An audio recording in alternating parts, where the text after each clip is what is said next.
Link TV, connecting you to the world. Link TV is viewer supported. Watch more at linktv.org.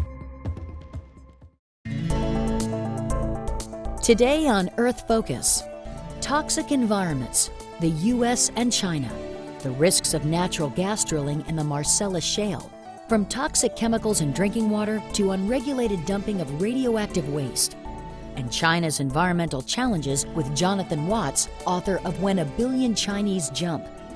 Coming up on Earth Focus. It's called Marcellus Shale, and it contains enough natural gas to supply all U.S. gas needs for 14 years. But gas development here can be a catastrophe in the making. Toxic chemicals and methane gas seep into drinking water. And now, experts fear something worse: radioactive radium in waste products. The gas business may be booming, but at what price for people? Britain's Ecologist TV explores the social and ecological consequences of gas extraction in the Marcellus Shale in this original investigative report.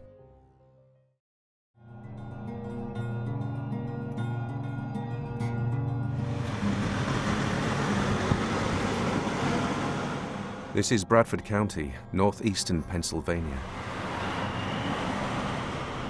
This previously quiet corner of America is now at the center of a rush for natural gas extracted through a new drilling technology called hydraulic fracturing, also known as fracking.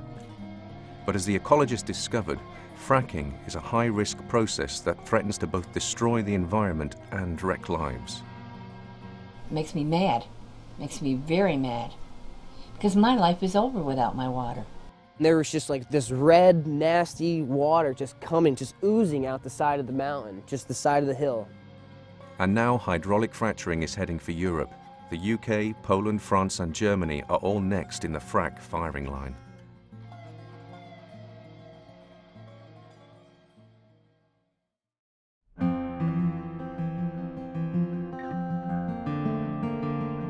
This is a picture postcard part of America, but beneath these rolling hills lies a seam of gas-rich rock called Marcellus Shale. But the shale gas is far from easily accessible. The process itself is that you drill down a few thousand feet into a layer of very dense shale, turn the well horizontally, go out and perform some other operations. Eventually you set off charges that blow holes in the pipe, and then you fill up the pipe with a liquid. And the intent is basically to get sand back in the cracks of the rock to hold it apart so the gas will flow. Gas drilling sites, or frack pads as they are known, have begun to appear all over the countryside, but these are just the tip of the iceberg. Professor Tony Ingraffia is one of the world's leading pioneers of fracture mechanics. The fact is that Pennsylvania is 3 years into a 30-year large-scale industrial development. There are fewer than 2,000 Marcellus wells in Pennsylvania right now, but they're drilling them at the rate of 4 to 5 per day, and the rate at which they're being drilled is increasing. The industry intends to drill between 3,000 and 5,000 wells per year for the next 30 years in Pennsylvania, and if they get their way, in New York. With many farmers struggling to remain profitable, the large royalty payments offered for land means that many are readily selling off their mineral rights. For others, there is also the promise of new jobs. And on a national level, it is argued that shale gas is a step towards energy independence. But in the rush to drill, concerns about the potential risks of fracking are being swept aside. When I first heard about shale drilling, it sounded like a pretty good idea. The thing that really got me interested and concerned was I found out that under the proposed regulations for New York State, you could drill a gas well 150 feet from this river or the lake that feeds it, which is the water source for this village. And that's just insane. One of the first problems observed in communities close to intensive fracking sites has been the contamination of domestic water supplies. The ecologist spoke to families who have been unable to drink water from the tap since the gas companies started fracking on land close to their homes. And I didn't tell Ronnie anything about it until probably a couple days later because it got worse. I thought maybe this will go away. I don't know what it is, but it didn't. And I said to him, I said, you know, we have a problem with our water. Water is a commodity. You might not think it is when you have it and it's good. But when you lose it, it's gone. You'll never get it back. Like, we would take a glass of water out of the tap and it would have like an oil base on the top. You could smell it. It would smell like diesel fuel or some kind of oil thing. You know, I used to go to my sink and get a glass of water. I can't do that anymore. I have to put lotion on my hands 3 times a day from using the wiring. Even wash my dishes or wash my clothes or anything. Meanwhile, increased levels of methane gas in water supplies have been reported in areas of intensive drilling. This is the water that's in my well, and supposedly I'm supposed to be drinking this.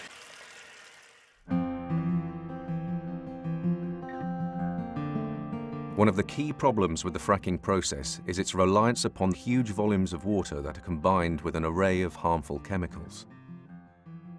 Carolyn Knapp is an organic farmer. I don't believe that they should be allowed to put chemicals into my ground, chemicals that are not allowed by my certification to be put in the ground, chemicals that I feel can do harm to my family, to the people around me, and I feel violated. None of those chemicals are potable. You know, methanol, hydrochloric acid, ethylene glycol, it's about 1/2% of the fracking fluid is a chemical, or is it really a cocktail of chemicals.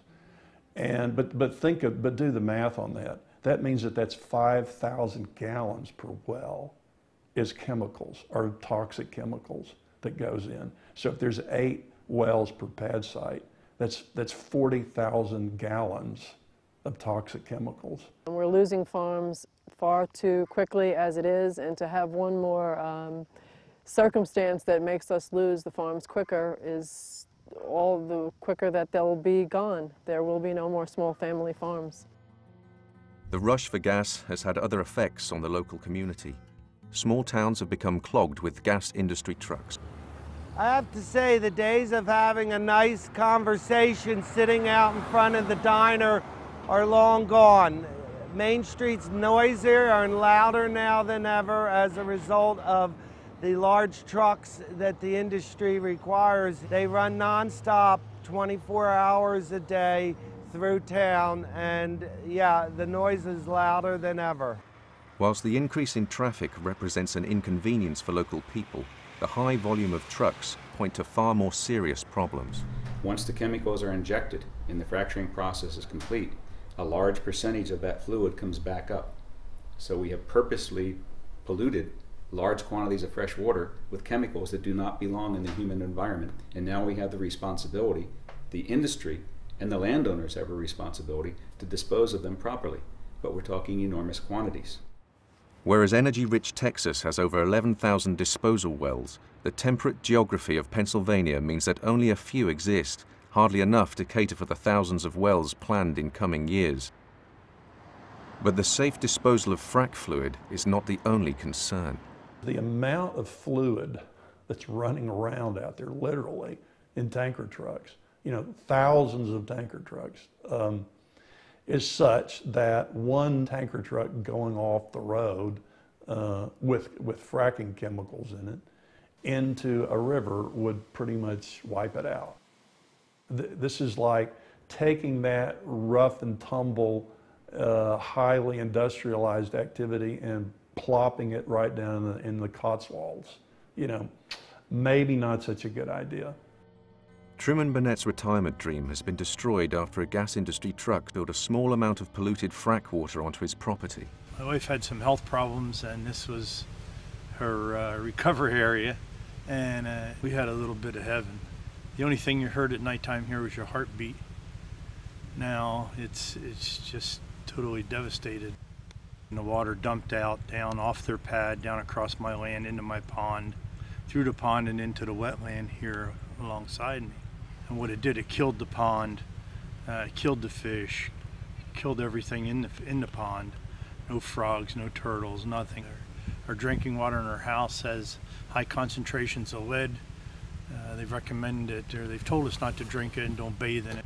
From our heaven, now it's turned into our hell.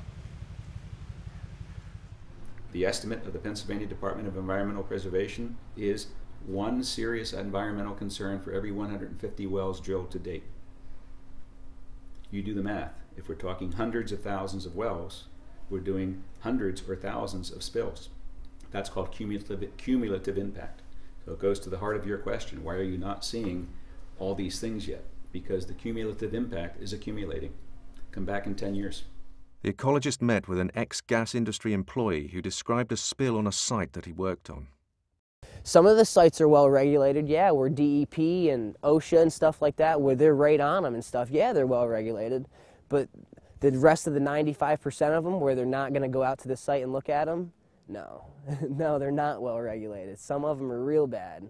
I've seen chemicals come out of the side, literally the side. It looked like the mountain was bleeding. It looks like a plateau. They had the pad here, and they have like the barrier fence around it, and there was just like this red, nasty water just coming, just oozing out the side of the mountain, just the side of the hill. So they're not doing something right. But a toxic cocktail of chemicals is not the only worrying component in frack wastewater. Critics argue it could contain far more dangerous substances. These shale deposits are rich in radium, radium-226. The level of radium in the Marcellus is about 267 times the safe disposal amount, meaning it'll kill you. So there's anecdotal evidence that these frac fluids will leach uranium out of these shale deposits. There's also radon in these shale deposits. So in addition to the fracking fluid, which we know is toxic, the frac flowback leaches radium out of the shale. The radium is carcinogenic, and that's something that's being introduced to the surface in a spill that wasn't there before. As the profile of the potential dangers of hydraulic fracturing grows, both public and experts are becoming increasingly concerned by the rapid expansion of fracking. But the gas industry have hit back with expensive ads, PR campaigns, and high-level lobbying. It's the cost-benefit of BS, of PR, of ads, and payoffs to politicians is extraordinary. The return on investment of paying off a politician, running an ad, discrediting critics, it's one of the best investments that the industry can make. Although they declined an opportunity to speak on camera, a spokesperson for the Marcellus Shale Coalition, which represents the gas industry, told The Ecologist that gas extracted from fracking is both safe and a panacea for America, offering a fuel that is both a cleaner and a more secure choice than relying on foreign energy supplies. But Professor Ingrafia disagrees. Because in general, in the usage framework, oil and gas are not interchangeable. Petroleum is largely used for transportation. Natural gas is largely used for heating and for industrial activity. So until you can show me a plan as part of a national energy plan to transform our transportation system in the United States to one that uses natural gas, all right, that argument is specious. Natural gas burns cleaner than any other fossil fuel, but it is not cleaner in its life cycle.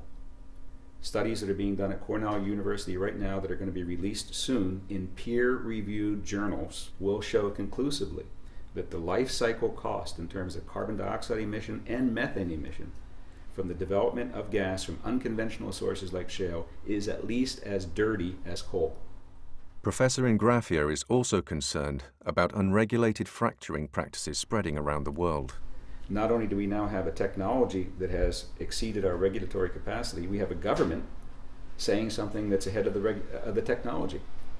So I'm really concerned about people in Europe, India, Asia, Africa, that they're going to jump into this again too soon without understanding completely what the implications of this use of technology are on environment and human health. But despite the concerns of experts from across the spectrum, fracking in Pennsylvania is set to continue. Ralph Kisberg, a campaigner against the gas industry, offers a sober assessment. You've got to realize the vast majority of people here think it's wonderful. They think there'll be jobs, they think they'll be able to keep their families here, they'll be able to pay for education. But we find, as you've seen when you talk to people, that all is good on paper, but when things happen that ruin the value of your property, ruin the health of your family, and that all goes out the window. With hydraulic fracturing set to expand across Europe in the coming years, how governments respond to this new technology will be crucial. But the lure of a new domestic energy source and the promise of jobs in regions starved of investment may prove too powerful a combination to oppose. Potential benefits need to be balanced against acceptable risk. For that, you need facts, like what's really in the 5 million gallons of fluid, including the 75,000 gallons of chemicals used to frack a single well. Under the Bush administration's Energy Policy Act of 2005, companies didn't have to tell you. However, in September 2010, 8 companies responded to an EPA request for information. It took a subpoena to get Halliburton, the company that pioneered fracking, to respond. Fracking chemicals are linked to bone, liver, and breast cancers, gastrointestinal, circulatory, respiratory, developmental, as well as brain and nervous system disorders. And they are in frack waste and may find their way into drinking water and air. And it gets worse. Today, waste from Pennsylvania gas wells, waste that may also contain unacceptable levels of radium, is routinely dumped across state lines into landfills in New York, Ohio, and West Virginia. New York does not require testing waste for radioactivity prior to dumping or treatment. So drill cuttings from Pennsylvania have been dumped in New York, Chemung, and other counties since 2009, and liquid waste is shipped to treatment plants in Auburn and Watertown, New York. It is ironic that New York State, the first in the nation to put a temporary hold on fracking pending a safety review, nevertheless allows other states to dump frack waste within its boundaries. How radioactive is this waste? Experts are calling for testing and are concerned about the contamination of the drinking supply of major population centers, including New York City. With the gas production boom underway in the Marcellus Shale and plans for some 400,000 wells in the coming decades, the cumulative impact of dumping potential lethal waste without adequate oversight is a catastrophe waiting to happen.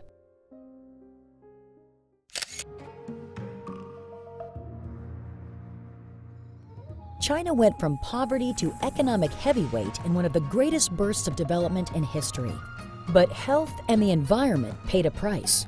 With a population of 1.3 billion, severe air and water pollution, and a relentless rate of growth making it the world's top carbon emitter, the environmental decisions that China makes will affect the future for all mankind.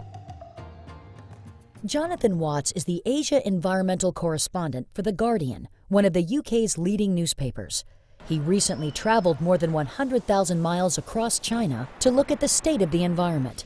He shares his insights with Earth Focus correspondent Miles Benson.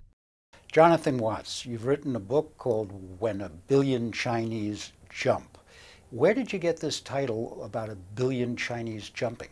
I chose this as a title for 2 reasons. One, because I think it shows that fears of China can be irrational, because it's big, because it's the other, because it's far away and unknowable.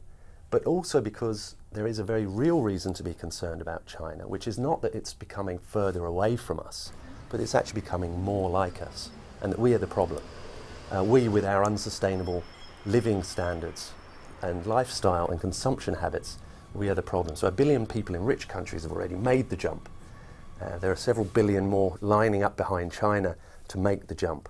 And China's right there in the middle at the potential tipping point. You spent 7 years in China. You saw all sorts of environmental degradation. What was the worst of it? You visit cancer villages. There's a woman I met called Jiang Gumei, and she lives in a village in Yunnan province, and she has cancer, and she's undergoing chemotherapy. 我生的是癌症嘛，搞还治疗着，搞头发都掉了，搞。跟你化工厂那个毒品嘛，就是那个就是操那份化工原料嘛，肯定是就是吃那份粮食嘛，我们是喝那份水有污染，可是肯定才会引起来大这这份癌嘛，就是。我不是有个哥哥家，也是他家挺快就死了，那个是死掉了，可是。 She believes her cancer has been caused by the chemical factory on the edge of her village, and her doctor believes it's because of the chemical factory, that there are more and more cases of cancer in the village. And the local environmental official says Well, we know that there are problems with the discharges from these factories, but they do it at night when we're not looking, and they have secret pipes, so it's really hard to catch them. So that's the first story I would say. The second is more to do with the natural world and a loss of biodiversity, a loss of colour, of variety. The biggest victim, or at least the highest profile victim, was the Baiji dolphin, the Yangtze River dolphin. This is a species that's been on Earth for 20 million years. It used to be worshipped by mankind, a freshwater dolphin, and it's squinty-eyed, long nose, cute little thing. Its numbers have declined precipitously over the past few decades, partly because of river traffic, partly because of pollution, partly because of very irresponsible fishing practices, such as using electricity, using explosives to fish. Your book describes a China full of smoke and haze, and it has now reached the point of being the world's largest emitter of CO2, which is the greenhouse gas scientists believe is causing global warming. And it's going to get worse in China, the emissions problem. Have we already gone over the brink? I would say there are signs that people are trying to change direction. And within China, I would say there are very strong signs that a lot of people are trying to change direction. And in a sense, that's the bright side of the crisis. When you have a very bad crisis, you have to do something, or you perish. So China cannot just outsource its problems to other countries in the same way that Europe and the United States and Japan and other countries have outsourced their high-polluting, energy-intensive, carbon-emitting industries. It's all happening within China at the moment. Pretty much every environmental problem you can think of. The government, they are aware of it. These are not foolish people. You have a president who's a hydro engineer, Hu Jintao. You have a prime minister who's a geologist, Wen Jiabao. So you have experts on water and experts on the earth. They're very well aware of what's happening. They're not sticking their heads into the ground like ostriches. But none of those Chinese leaders wants to get in the way of growth. The overriding priority of the Chinese Communist Party is stability. Until now, that means growth, and pretty much only growth. As long as you can keep the economy growing, you will have a stable nation, you can rule that country, it's not going to fall apart.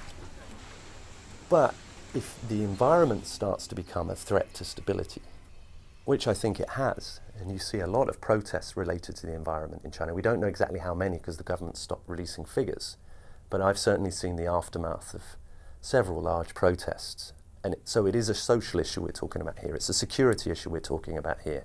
We're not just talking about clean water and clean air and a pretty landscape. Although economic growth remains the priority and the most important thing for maintaining stability, the environment is an increasingly large factor. And so what you're seeing is a mix, a policy mix. It is still economy first, but trying to bring in more and more environmental considerations. Are the Chinese people aware of the threat to their food supplies as a result of global warming? First of all, it's definitely a concern because China is a country where, within living memory, there was an appalling famine that killed 20 to 40 million people. So food security is very, very important. However, cities are expanding. They're eating into farmland. And in some cases, the quality of the soil is degrading because of pollution or because of excessive use of fertilizer or because of expanding deserts. So there's this constant battle to try to maintain enough food to feed the nation or to import enough food to feed the nation. But this is a real concern, and there are a number of challenges. If temperatures continue to rise, that will increase the likelihood of deserts expanding and eating into more land. It could change crop yields in some areas for the better, in some areas for the worse. There are problems in Xinjiang in particular. The glacier meltwater is essential for the cities there and for irrigation. And what you're seeing is that the rate at which those glaciers are melting has in many cases accelerated. So in the short term, you get a water boom. You get a kind of a bonus, but it's deceptive because this will last as long as the glacier lasts. And if the glacier's not kind of being replenished to the same level that it used to be, it's going to run down, and your water boom is going to turn into a water bust. And so just recently, the government has announced that it plans to build a pipe all the way across China to take water from the sea that will be desalinated and pipe it all the way across to the far side of China. That's a very long way. That's a very expensive project. And I think that shows the level of desperation with regard to water. Water is China's biggest problem right now. Even if China pursues a new environmentally conscious course, it is also planning to continue all of its emissions and add to them, isn't it? China will continue to emit more carbon for, at the very least, another decade, and probably another 2 or 3 decades. So I think that's inevitable, because the only way you could stop that is to say, well, you can't improve your living standards.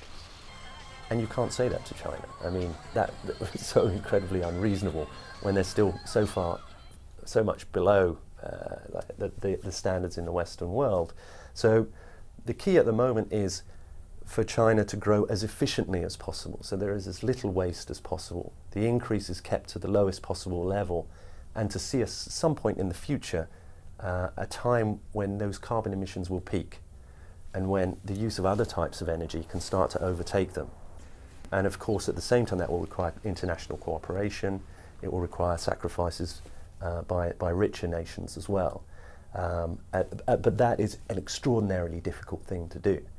So the Chinese jump into industrialization and growth really could knock the world off its axis. It will make the world a very hot place. We might well stay where we are, but it might not be such a nice place to be. Jonathan Watts, thank you very much. Thank you very much indeed.